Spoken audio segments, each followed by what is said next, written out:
Carolyn Doobie here. Oh, what's the play for today?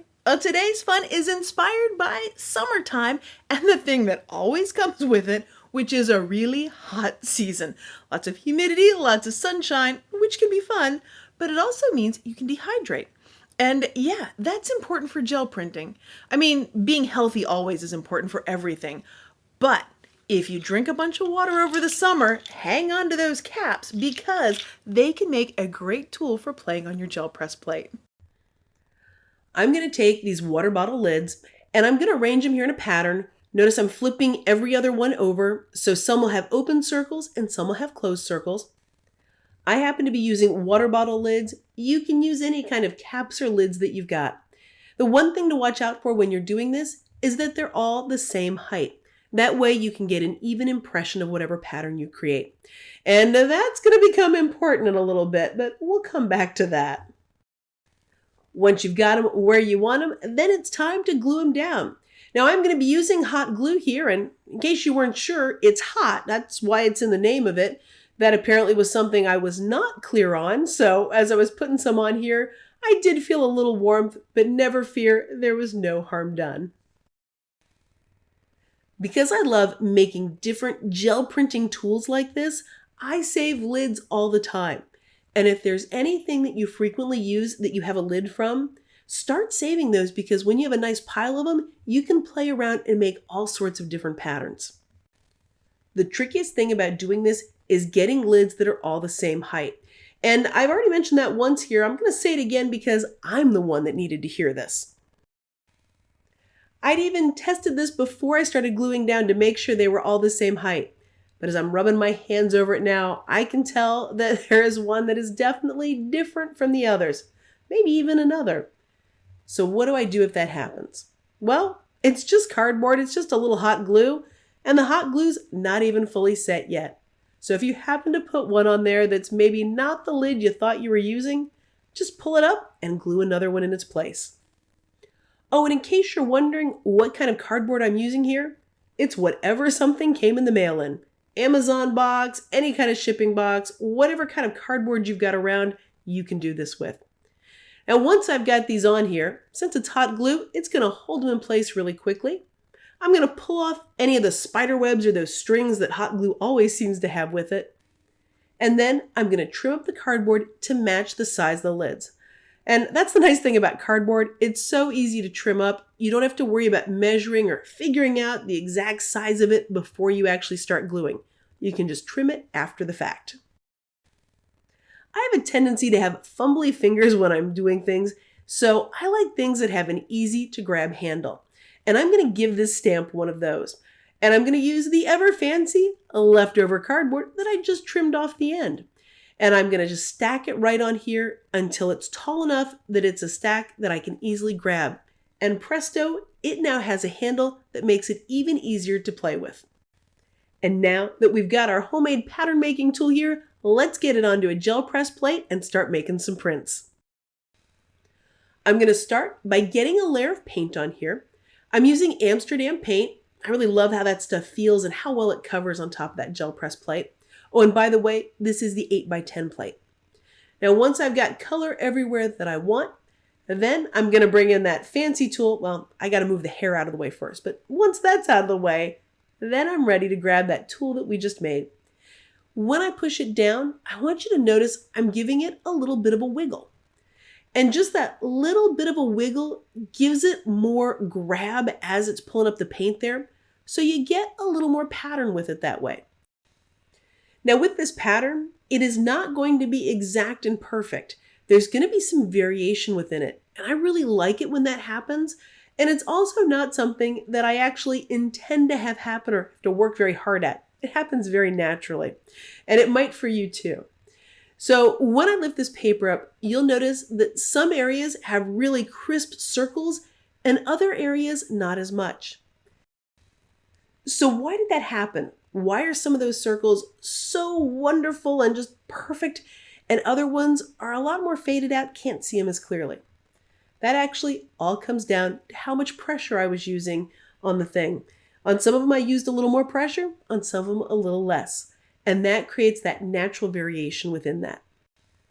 And speaking of natural variation happening, you might have noticed that I didn't completely clean off the plate, or that I haven't cleaned off those very fancy water bottle lids over there. And that's because I don't really like cleaning. It doesn't bring me joy. For you, if cleaning brings you joy, then I highly encourage you to do it. For me, cleaning is just not something that I enjoy. So if I don't have to do it, I'm not going to do it. One of the things that will happen because I'm not cleaning everything off in between the different colors is that you might see some of the color from the previous print pop up, or some of the paint from on top of the lids appear in the print. And I actually love having those little wonderful surprises pop up here and there.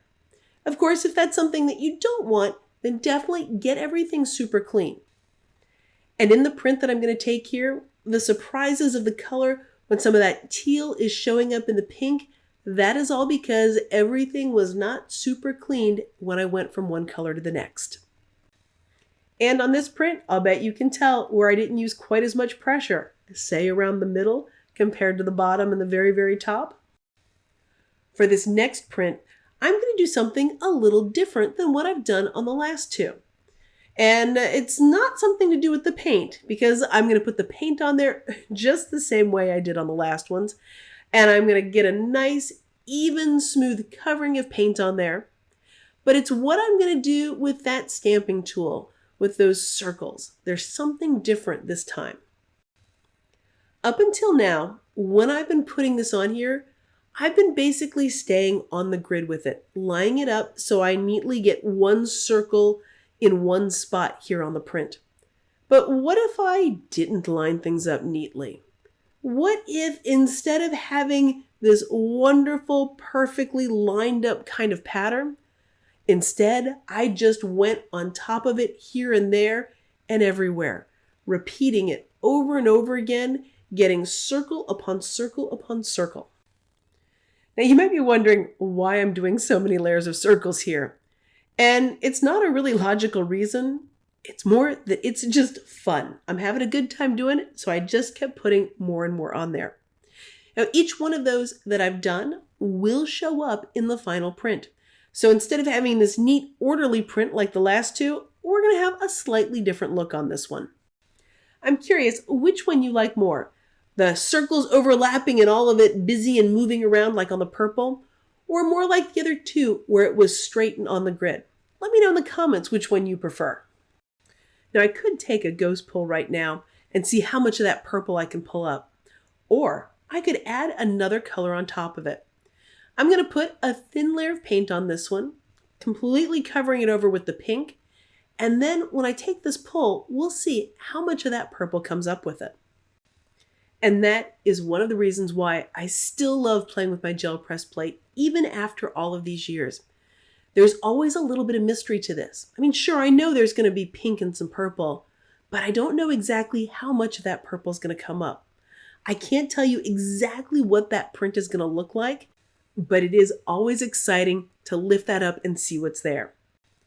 For a little extra dramatic effect here, I'm going to rub my hands over it, maybe say a couple of magic words too, and now it's time to lift it up and see how much of that pattern comes up.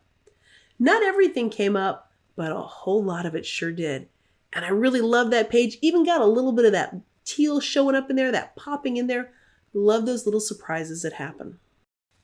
But wait, there's more. I'm going to do another pull here. That little bit of teal on that last print had me thinking that teal would look fantastic with those purples and pinks. So I'm going to brayer that all around and I'll see what comes up. Another reason why I love using my gel press plate, even after all these years, is because of all the different things that you can do with them. This is not the only thing. And while I'm finishing up this print, why don't you hit the subscribe button? That way you'll know as soon as Gel Press has a new video out. And you can have more inspiration, more ideas for ways that you can use your gel press plate. Now this print, by the way, spoiler alert, is going to look a lot different than all of the other ones because we're actually going to see very, very few circles on this. Just a few hints of it, but it's just going to be a wonderful grungy kind of print. Love all the variety we can get off of this one plate. Well, thanks so much for joining me for today's play. I so appreciate you letting me be a part of your colorful journey.